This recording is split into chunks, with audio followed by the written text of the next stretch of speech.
Hi guys, we are officially in July and hopefully the sun is shining for you too, and that can only mean one thing: the schools are about to break up. If you would like an adorable Teachers Appreciation or thank you gift, perfect for teachers and TAs, keep watching. Let's jump in.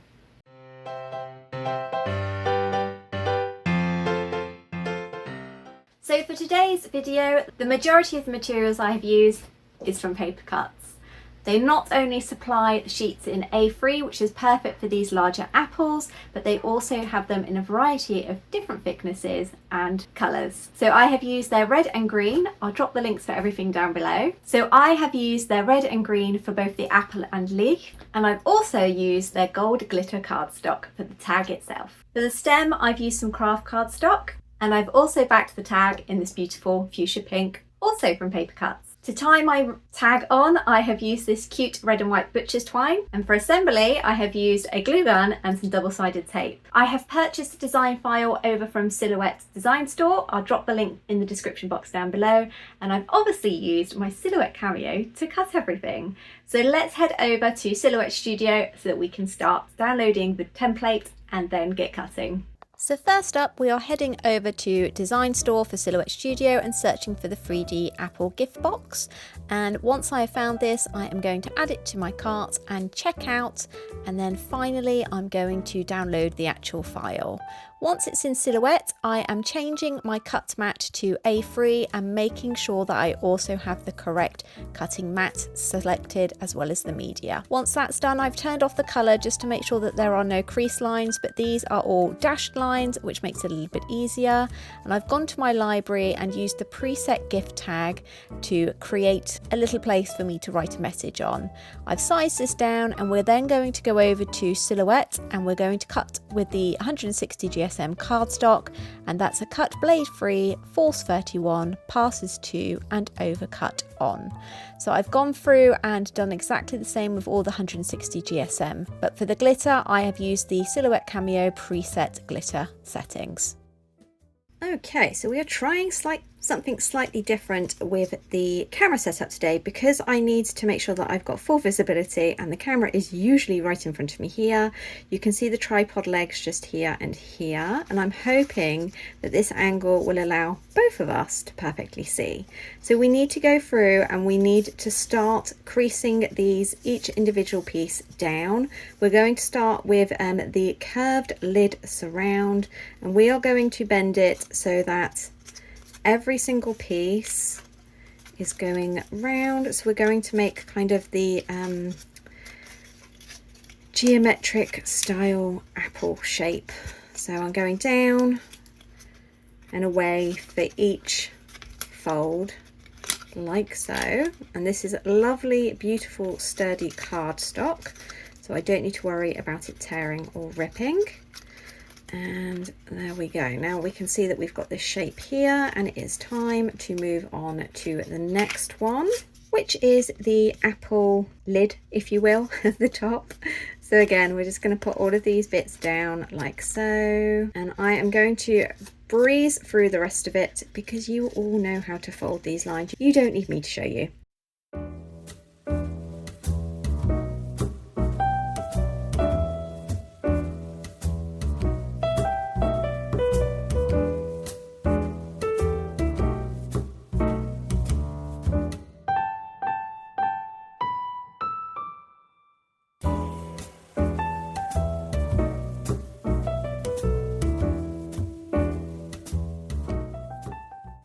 Okay, so we have all of our components are now folded and ready to go, and as mentioned at the beginning of this video, we're going to be using a glue gun just because it gives us that degree of maneuverability when things aren't quite in the correct place, and it dries nice and solid. So we're going to start with the base, and we are going to just start with any of these ones at the bottom, and we are going to work section by section. So that is the bottom before we move on to the top. So you just want a line of glue just there, not too much. And then we are going to line it up on the outside like so. And it is really important that we try and get these as close as possible so that we get a nice stable shape. Now you're going to probably end up with these glue tails. Now don't worry, because we're going to go through at the end and tidy everything up. So we're now going to move around and do the whole of the base.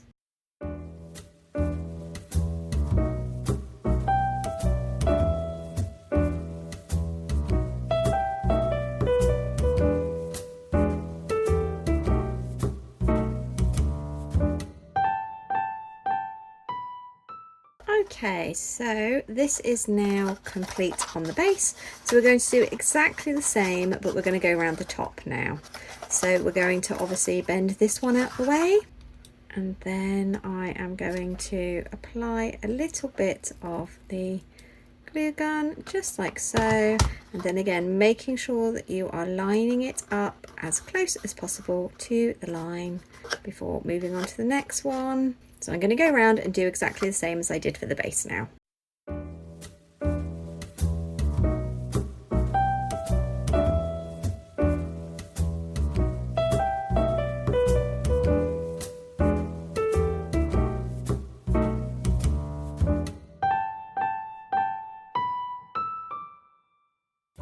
Okay, so I'm now just going to flex these around just slightly, like so, just so that we can get that nice curvature of the apple before we move on to the lid. So this is similar to before, but we're obviously going to start with these little corner flaps here, and just needs a tiny little dot just on there. And again, you need to make sure that you are lining this up as closely as possible to the edge. There we go. So let's go through and do that.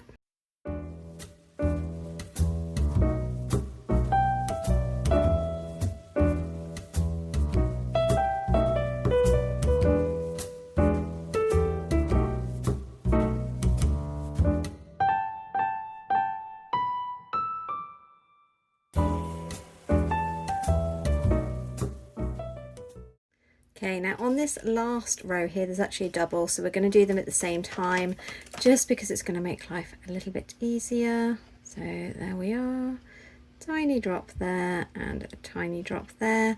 And just like before, we need to carefully line those up with both sides, just to make sure that everything is going to stick, and it is also pulling it into this slightly geometric rounded shape. It's important that this is done evenly, because obviously this is what is going to create the lid for your apple. So if it's not, then it's not going to fit on. So don't be afraid of using a little bit of extra glue there and just holding it until it dries.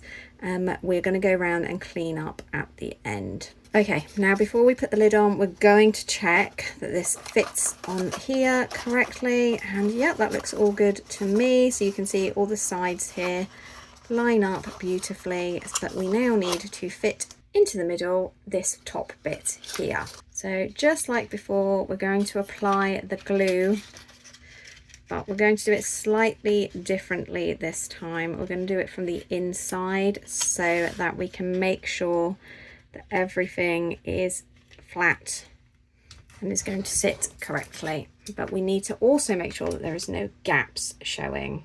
So this is going to involve a lot of flipping backwards and forwards like so, just to make sure that everything is lining up as it should. It might be an idea to start on opposite corners, to travel on opposite corners, just because of you want each section to fully dry before you need to manipulate the section next to it. Otherwise you're going to be weakening the glue if it's not fully dried yet. So I'm going to do that and then whiz round again.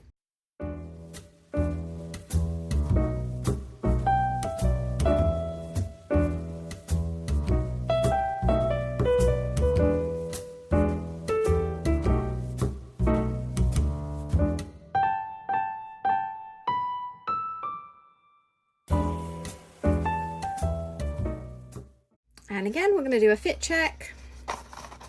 Yep, that fits on beautifully. We get rid of all of these little strays at the end. So now we need to think about the stem. So that's next up here. We are going to start by creating by adding some glue just on this long bit here, and then closing it up to the crease line, making sure it's all even, just exactly the same way as we have done before. And then we are going to pull out, there is a square part here that needs to be flipped over because we are folding these in and the square bit goes last, and that is on both ends. So we're going to fold those two little side bits there, put a small bit of glue in the middle before we fold over this top bit here, and you may want to use a pair of tweezers because this bit is very tiny. And then a little bit more glue, just a smidge on the square bit before folding that over as well to give a clean top. Now obviously we've got some overspill, but again, we're going to take care of all of this at the end, and then we're going to repeat these steps on the opposite end. Okay, so again, making sure that this seam is at the back, we are now going to just apply some glue wherever you would like your leaf to sit on the stem. And there we go. And just hold it in place until it is fully set. And because we have these little fold lines on the leaves, it means that there's a curvature to it, so it makes it look a little bit more natural. Okay, so that's looking great. The only thing we need to go around and do now is to clean up any of these little taggies. Luckily glue gun peels off really easily.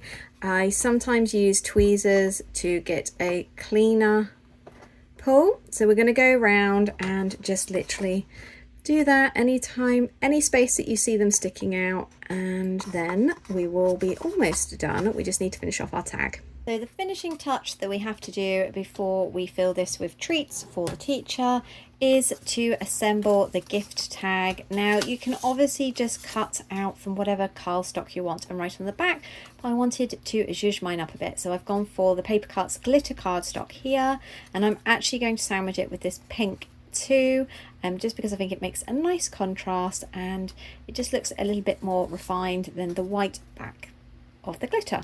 So I'm actually going to use a double-sided tape roller for this.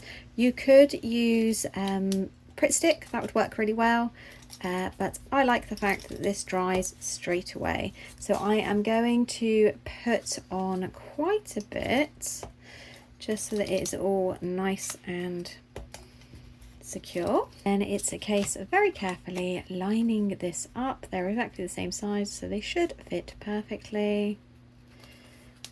And there we go.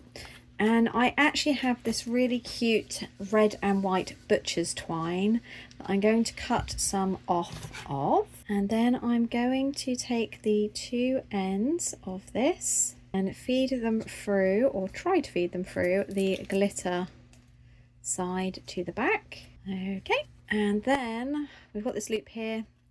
We're going to feed it through like so, and then at the other end we are going to tie a knot. And if your twine has frayed like mine, then just snip the ends off here. Then your tiny person can write their message on there, or if they're really young, then obviously you can write it for them. And so then it's a case of filling that in, and then when it's ready, just popping it over both the leaf and the stem, and very gently just pulling it ever so slightly under the leaf, and that will hold it securely in place.